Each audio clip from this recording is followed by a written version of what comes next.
And parents, welcome to the 2020 Oaks Tornado Player Parent Meeting. I'm going to give you some information about the 2020 football season. My first slide here deals with our varsity and JV football schedule. This schedule can also be found online at the Oaks Public Schools website under the activities calendar.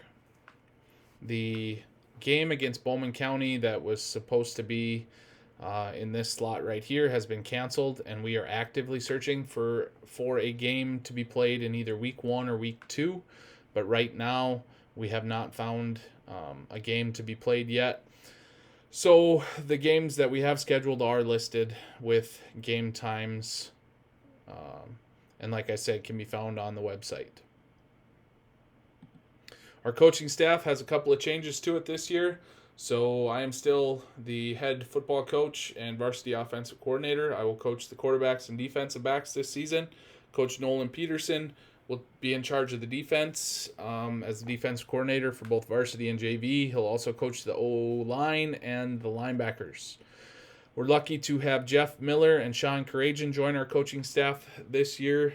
Coach Miller is a OHS graduate and has come back to us to help us coach this season. He's going to be in charge of the special teams. He's going to call the offensive plays for the JV. He'll coach the running backs, tight ends, and defensive linemen. Coach Sean Couragean is going to coach the wide receivers and defensive backs, and will also be the JV special teams coordinator. You'll also see plenty of Coach Lynch and Coach Snyder, our junior high coaches, that'll be helping us out quite a bit on the varsity side of things. My contact information is all listed here. You can get a hold of me at any of these places. Probably the best two ways to get a hold of me are to use my cell phone number, shoot me a text, call me, or send me an email. I'll do my best to respond to things in a timely manner. Just some general team information. So football is a team game and takes individual sacrifices for the betterment of the team. We subscribe to a all-in, we before me attitude. Some of the decisions we make as a coaching staff may not be what you believe to be in the best interest of you as a player or you for your son, but we're making these decisions because we believe that it's going to better our football team. Players and parents, please remember that we are under the critical eye of the community at all times. We need to control our image and be first class in everything we do. Players, this includes your social media. Make sure that you're understanding and making good decisions when you're posting and tweeting and Snapchatting and all that fun stuff. Football is a loud, tough, disciplined, and emotional game, and I'm going to coach it that way, and my staff is going to coach it that way. But we're also going to love your players and work really hard to build relationships with them and to get the best version of your players out of them that we can. Along those same lines goes this quote by Coach Don Meyer. If he's got it, I'll find it. That's my job. And then I send him home and you can give him a hug, tell him good job, and that you love him. And that's your job. So there's my job and your job. And it's important, I heard many years ago that the best thing a parent can tell a player when they get back off the bus or after a game is that you love to watch them play. You really enjoy to watch them compete. And that's important that your players always remember that and know that. One thing here to deal with playing time. Remember that playing time is earned in practice, and it's determined by the coaches. You're invited to come to practice to strictly watch. You're not going to be able to interact with coaching staffs or players while practice is going on. If you have questions about playing time, those questions need to follow the line of communication that we're going to go over here in just a second. One thing that that me or my coaching staff will never do is talk about other players with you. It's just a non-starter. We're not going to discuss other players when we're meeting with you about your son. Another thing that we will not talk to you about is play calling. It's determined by the coaches with much preparation and scouting, and our whole staff will decide on play calling. Remember that what you see during the games is about 15% of the time that is spent with players. Like I referenced before, the line of communication, the player should talk to the coach. The player can then speak to their parents about the issue. If nothing has been resolved with talking to the coach, the player, the coach, and the parent can get together. And then after that, we can involve the athletic director. And then beyond that, players, coaches, parents, athletic director, and administration can get involved. Please strive to follow this line of communication at all times. Practice and lifting, just some general things. If you're going to miss a practice or a lifting time, you have to contact me and let me know before that session of practice or lifting is supposed to start. If I don't know where you are, it's going to be an unexcused absence. But if I get a text message or an email that says, hey, I had to do this or that, then it's not going to be unexcused. So obviously we have some things to deal with the global pandemic, COVID-19. So some of those things are going to be discussed here. One of the things that we're going to really strive to do a good job with is sanitization. We're going to make sure that we're cleaning and sanitizing all of the shared equipment. And we're going to try our best to make sure that our kids are distancing as best they can. Obviously in football, there's certain things that we cannot distance and be doing and still playing the game. So at times they will be within 6 feet of each other. So one thing that we need to make sure and do is that each player, I spelled towels wrong. I better fix that.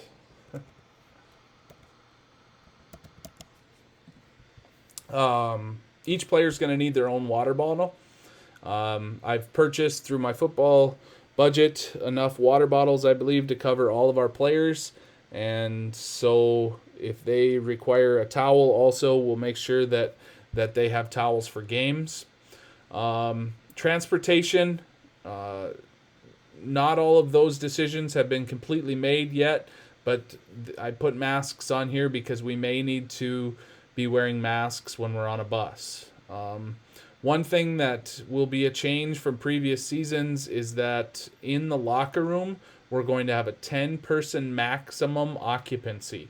So I'm going to encourage our older players that drive to not use the locker room to cart their equipment back and forth in their vehicles. And our players that aren't of driving age or don't have a vehicle, then they'll use their lockers in the locker room. And when we're in the locker room, we have to make sure that we don't ever have more than 10 people inside the locker room at one time. We are going to be required to take daily attendance and temperature checks. I put 100.5 on here because at 100.5 you're considered to be having a fever, and at that point in time we have to send you home. It's very important that we're taking care of our hand hygiene. We'll have sanitizer out at the football field and in our locker room and all those things on our buses.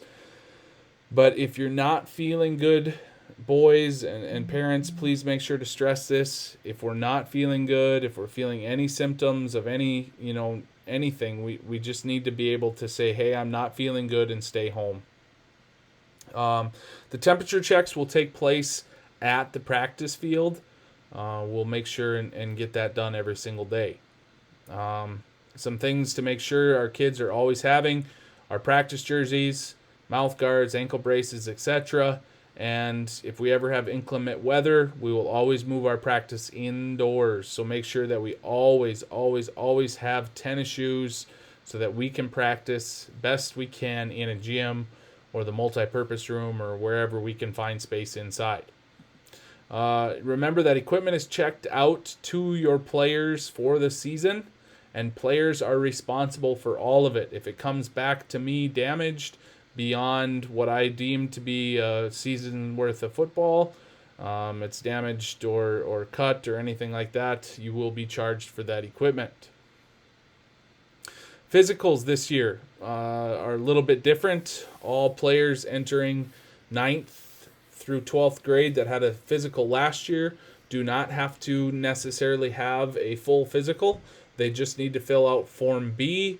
Once you fill out Form B, you will know if your player has to have a physical or not. But they cannot practice on August 10th when we have our first practice if this form is not in the office. So make sure those forms are being turned in as you're filling them out.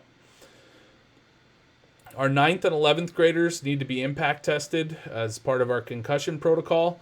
And I'm going to have a time for 9th graders, incoming 9th graders, on Thursday, which is August 6th.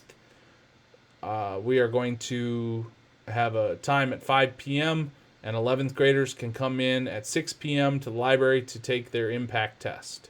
It'll take about 30 to 45 minutes to complete. If you are unable to make those times, we will be able to take those tests the following week after practice. We'll also have to fill out our student athlete handbook and get those sheets turned into the office.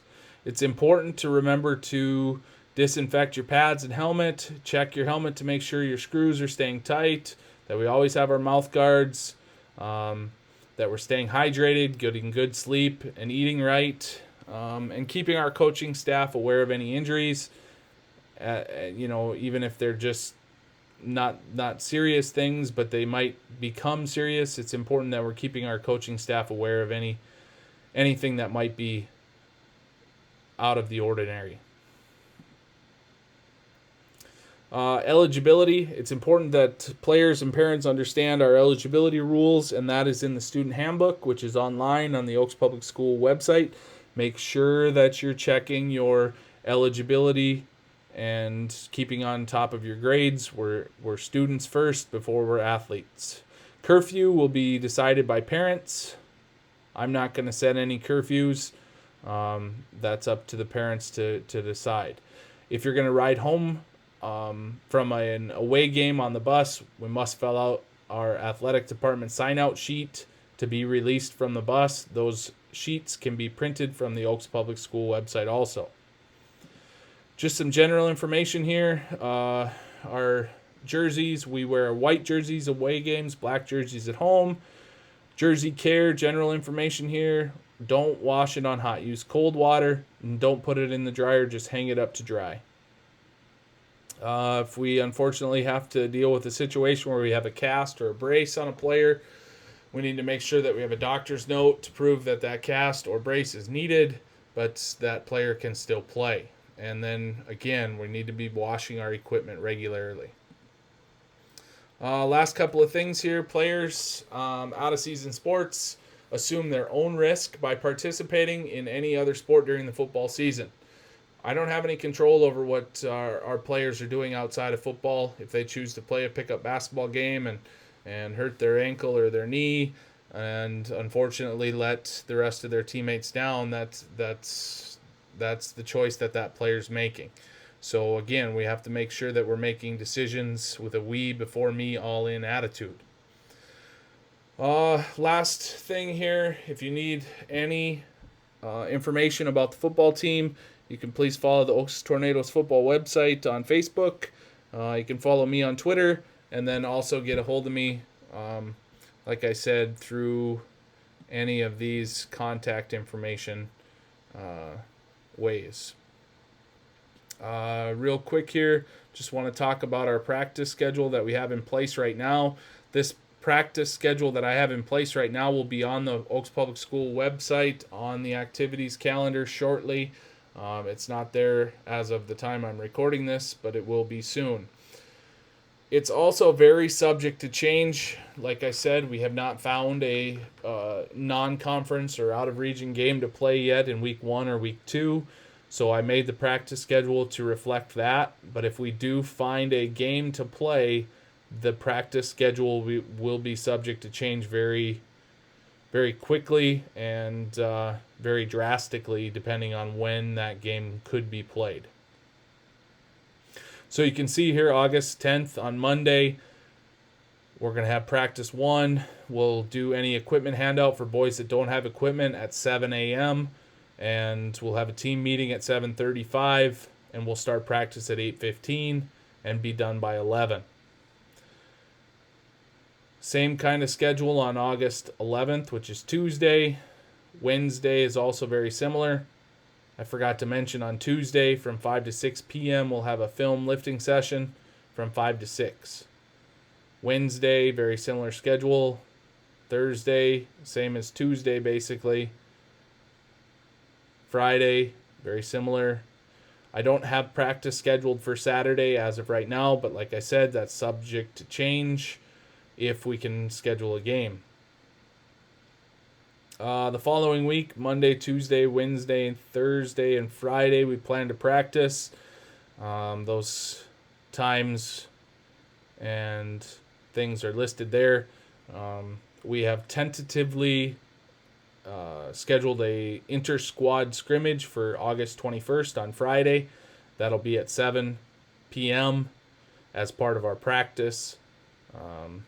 We hope to invite parents to that, but right now I'll wait to give out final information on that until later. And then August 24th, here highlighted, pictures will be at 2 p.m. and we'll practice following the pictures. And then once we get to August 25th, we're going to basically be on a 3:45 to 6 p.m. practice schedule. So if you have any questions, again, please feel free to reach out. I'm very excited about the football season. Very excited to get going and get into some normalcy, get back to school, and very excited to be working with your young football players and hopefully making a great, successful season. Thank you.